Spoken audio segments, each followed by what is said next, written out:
there, and welcome to this week's Sunday Girl. My guest is brand and marketing consultant Orla MacSweeny. Orla, welcome to Sunday Girl.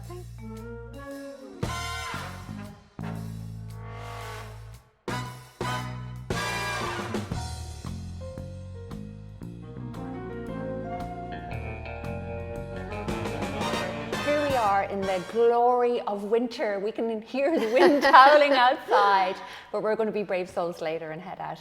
Orla, listen, take me back to the beginning. Just tell us a little bit about your background in here, your hometown of Killarney. I always was really interested in English and stories. English was definitely my favourite subject in school. So after school, it was really natural for me to kind of progress into that. I did a degree in UCC, which wasn't too far away. So I did a postgrad in PR and event management. And after that, I always kind of ended up working in marketing roles. I suppose it was about 26, 27, I decided to move to London. Really? Okay, so in your mid-20s when you decided to see where the streets of London paved with gold. Definitely, because I suppose for me, I always felt like the opportunities in marketing, advertising, creative was always going to be in London. So I always knew it was something that I was going to do. And from the very minute I got there, I just absolutely loved it. And I knew it was the right decision for me. Well, London is such a, my own daughter Zoe is there at the moment, and it's such a super exciting city full of opportunities, and I'm sure it was challenging as well, though. Yeah, it's always challenging, obviously, moving to a different country and having to kind of set up home, and especially when you're younger. But I mean, I wouldn't change it for the world. It was so exciting, and I think London is an amazing place to be in your 20s. And like straight into the creative agency. But I found it hard. Like I was always going for these jobs and interviews in like publishing houses. That's what I really wanted. But I was always like there in and about, but I never actually got the roles. So I ended up working with a corporate communications agency, and it was actually fantastic because it really gave me really good grounding of obviously working in a communications agency and the importance of communications and precise communications, and also the role that design plays in that. And again, it was about stories, but it just wasn't the creative stories. But still, it tied back into your PR background as well, and that whole corporate communications. It's about kind of managing reputation and managing brand. Definitely. So it was a great insight, I imagine, into that side of the world. It was fantastic. And I mean, they had, really interesting clients. It was all like FTSE 100, FTSE 250 companies. And I think I was in that role for about 2.5 years before I kind of decided to kind of try and get into the creative agency again.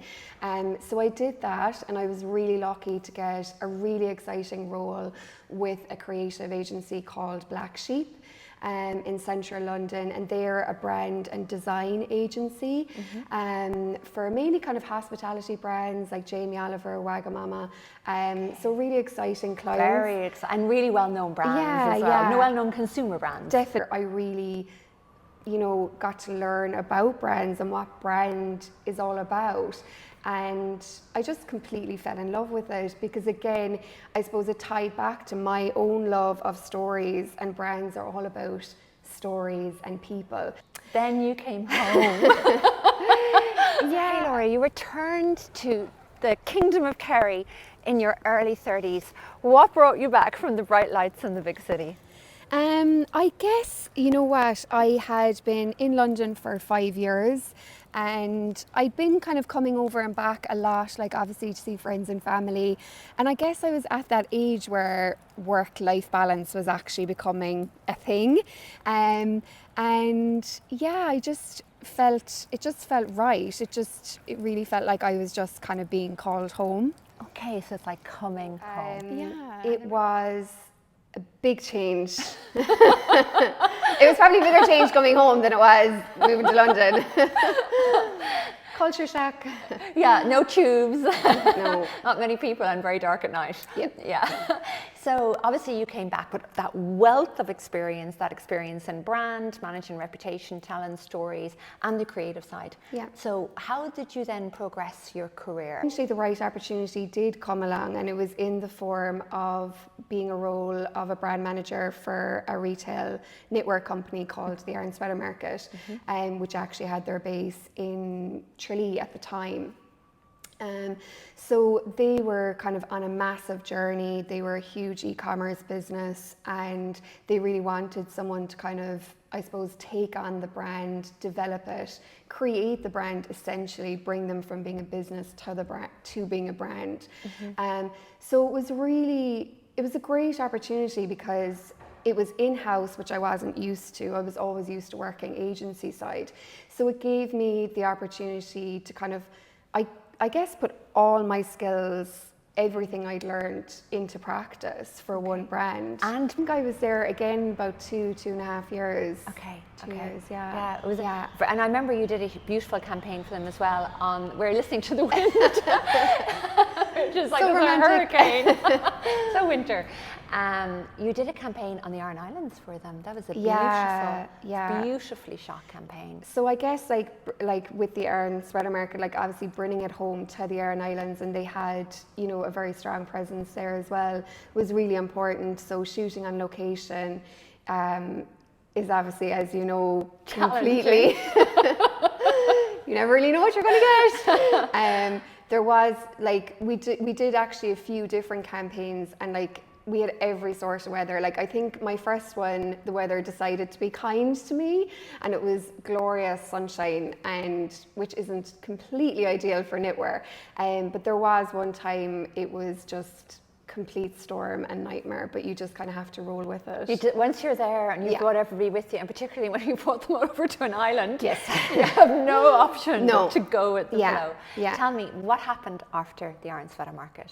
So I guess I gotten to a point where I felt like I had done everything that I could do for the brand, and I think I was just getting kind of itchy feet again. I suppose I'd always been used to like a variety of clients, diversity of work and people. So it was kind of time for me to say goodbye and to, I guess, start my own business where I was working with multiple clients again, like I had been in agency side. So tell me, Laura, any favourite campaigns from the last year? So I think one of my favourite campaigns from this year was definitely working with the Kerry Woolen Mills. They really wanted to kind of create some really exciting kind of brand visuals that would really translate their brand. So we got to do a campaign down in Valentia Island. Oh, it was beautiful. Yeah, the weather really played ball that day. Oh my God, gorgeous. And I think it was like in October, so we were worried about weather, but it just was the perfect day, and it was the perfect place to kind of, you know, really capture the essence of their brand, because they're very much a hidden gem. And I suppose I felt like Valentia Island was very much, it's kind of a hidden gem of Kerry. And yeah, it was just amazing. Great day. We had a great team. Obviously your guys were there. Yeah, they had a great day. And working with Pawel Nowak, a photographer who I work with quite a lot. And it was just really great, and we got really good results. So it was stellar, Laura. Take a bow. It was stellar. I remember looking at the socials behind the scenes. Thank you. It was just really, but I could see the meticulous planning that went into producing that. I mean, that wasn't the case that you all just rocked up in the car that morning and it all fell into place. No. There's just so much detail, I guess, behind photo shoots that people often don't really realize or recognize or see. I suppose before that there would have been numerous kind of communications with the client. We'd done a brand workshop so I could understand more about their brand, more about their story. There was mood boards, scout locations. Obviously I'd gone and explored every location before the day of a couple of times. Key shot lists, photographer briefs, models briefs, you know, organizing hair, makeup, all of that. So, and it's weird, like, because a lot of people, you know, they're like, oh, styling a shoot, but styling is actually such a small part of it, you know. Like, obviously it's still a big part, but there's so many other nuances, as you say. There is. I love when we work with you guys because we get in such comprehensive briefs beforehand. Thank you. Like the models know what's happening Yeah. in advance, and there's always an incredibly visual and detailed mood board as well, which makes everybody's role easier. Yeah. So nobody's going in blind. Everybody sees what the end result should be. No, it's so important. And I think, like, again, there's a lot of kind of disillusion about, you know, being a model and what that entails as well. And, you know, they're playing a role, they're playing a character, you know, they don't like just rocking up on the day either, you know. So it's I think preparation is key. Is everything. Yeah.